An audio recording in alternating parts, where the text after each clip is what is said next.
Hola, ¿qué tal amigos? Bienvenidos a Divulgantes, el lugar de encuentro entre las ciencias y las humanidades. Hoy vamos a hablar de las historiografías de la Revolución Científica.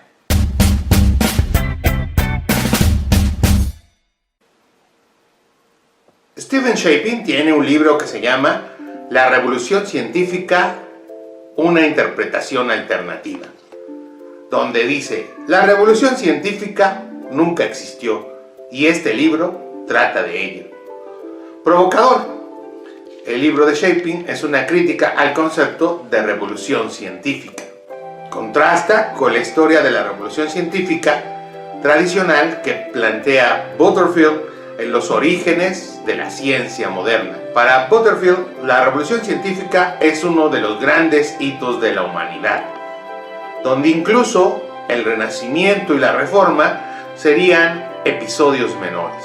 La idea de la revolución científica fue popularizada por Rupert Hall en la década de los 50. La visión tradicional de la revolución científica marca la ruptura y superación del pensamiento medieval hacia el pensamiento moderno y la construcción a través de la cosmología de un nuevo método, el método científico. La revolución científica ha sido estudiada por diferentes historiadores, planteando diferentes interpretaciones sobre el origen y desarrollo de esta etapa de la historia del conocimiento. Carlos Solís, en su Historia Básica de la Ciencia, dice: las diferentes aproximaciones historiográficas a la revolución científica se han equivocado, han errado. ¿Por qué? Porque han pretendido ser exclusivas, ser la explicación correcta de la revolución científica. Al revisar las diferentes historiografías sobre la revolución científica, lo importante no será elegir la historia o la narrativa correcta, sino más bien entender el origen de la revolución científica desde cada una de las historiografías, donde es muy posible que, a pesar de parecer contradictorias, pudieran ser complementarias. Por ejemplo, para Pierre Duhem hay continuidad entre el conocimiento medieval y la nueva ciencia. Para Duhem y otros autores, como Alistair C. Crombie y su tradicional obra Historia de la Ciencia de San Agustín a Galileo, la revolución científica fue el resultado del desarrollo de la ciencia medieval. Digamos, una segunda parte de los desarrollos que datan de los siglos XIII y XIV.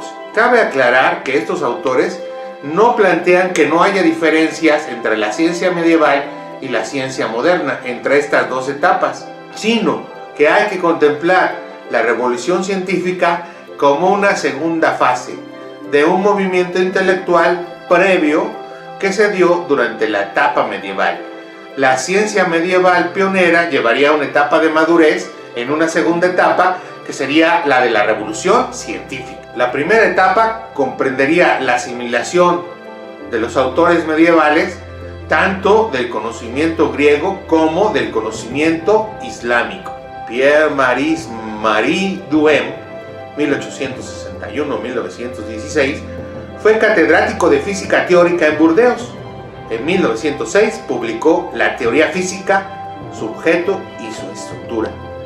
En Historia de la Ciencia publicó El Sistema Mundo en 10 volúmenes de 1913 a 1959. Para Duhem es muy importante la historia, porque es imposible entender una teoría o un concepto científico sin conocer sus orígenes, desarrollo y problemas históricamente.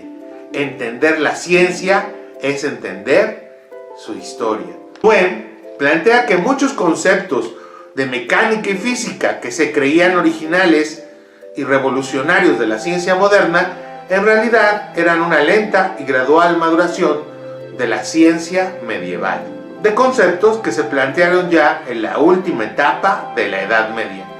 Por ejemplo, el movimiento uniformemente acelerado es expuesto por el teólogo dominico español Domingo de Soto.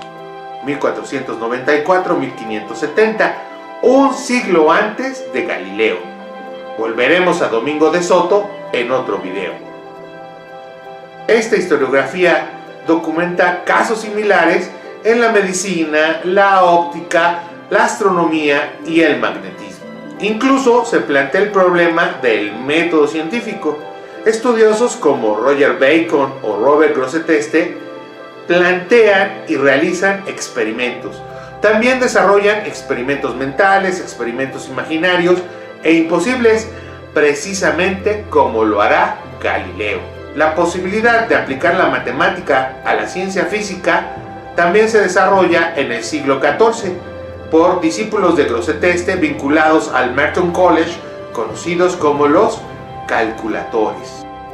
Alexander Coiré, 1892-1964, plantea que la revolución científica sí constituye una innovación frente al pensamiento medieval. Básicamente, el pensamiento medieval es aristotélico. La revolución vendría por la recuperación de Platón, Pitágoras, el neoplatonismo y la magia, en especial el hermetismo y el culto solar. Para Coiré, la ciencia moderna es hija de la magia. Duhem piensa que la revolución científica es más bien una evolución. Coiré dice, una revolución bien preparada es, a pesar de todo, una revolución. Las ideas místico-mágicas herméticas no fueron expulsadas por la ciencia moderna. La ciencia moderna surge de estas ideas. Copérnico y el culto solar, Kepler y su pitagorismo, Newton y su hermetismo. Incluso, todos sabemos, Galileo hacía horóscopos. Leonardo da Vinci y Paracelso y su admiración a la idea hermética del macrocosmos-microcosmos. Otra historiografía sobre la revolución científica es la tesis mertoniana. Robert King Merton, sociólogo estadounidense nacido en Filadelfia en 1910 y que murió en el 2003, fue alumno de Talcott Parsons y pertenece a la escuela funcionalista. Pionero de la sociología de la ciencia, fue profesor de la Universidad de Columbia. Siguiendo las ideas de Max Weber sobre la ética protestante y el espíritu del capitalismo, en su tesis doctoral Ciencia, Tecnología y Sociedad en la Inglaterra del siglo XVII, publicada en 1938, Merton sostiene que el desarrollo de la ciencia en el siglo XVII es resultado de factores sociales y económicos, incluyendo la influencia del protestantismo, de la ética protestante. Hay una relación entre el desarrollo de la investigación científica moderna y la revolución de la técnica, el saber artesanal y la resolución de problemas técnicos concretos, especialmente el desarrollo técnico de instrumentos. Esta historiografía resalta las ideas de Francis Bacon y su ideal del método científico y su concepción de la ciencia. Por ejemplo, esta concepción plasmada en la Nueva Atlántida, donde escribe: los sabios no son otros que los inventores e ingenieros que se ocupan de diseñar y construir. Para Bacon, la tecnología es la fuente de una nueva epistemología, de la epistemología moderna. La ciencia moderna sería el resultado de la evolución de las técnicas, de la técnica de la Edad Media, los ingenieros del Renacimiento y la revalorización ético-religiosa del trabajo manual. Los relojes mecánicos, los autómatas, la metalurgia, la arquitectura llevaría a la habilidad de los artesanos a la fabricación de nuevo instrumental. La fabricación de nuevo instrumental llevaría a un mejor conocimiento de la naturaleza y a la creación de una nueva ciencia, la ciencia moderna. Como vemos, la manera en que se entiende y explica la revolución científica tiene diversas historiografías. Como bien mencioné en el video, no se trata de encontrar la historiografía correcta, sino de entender qué tienen que decirnos las diversas historiografías de la ciencia, en este caso de la revolución científica, y cómo se conectan para entender mejor el desarrollo del conocimiento. Bueno, eso fue todo por el video de hoy. No te olvides de suscribirte al canal y darle un like si te gustó el video. Hasta luego, amigos.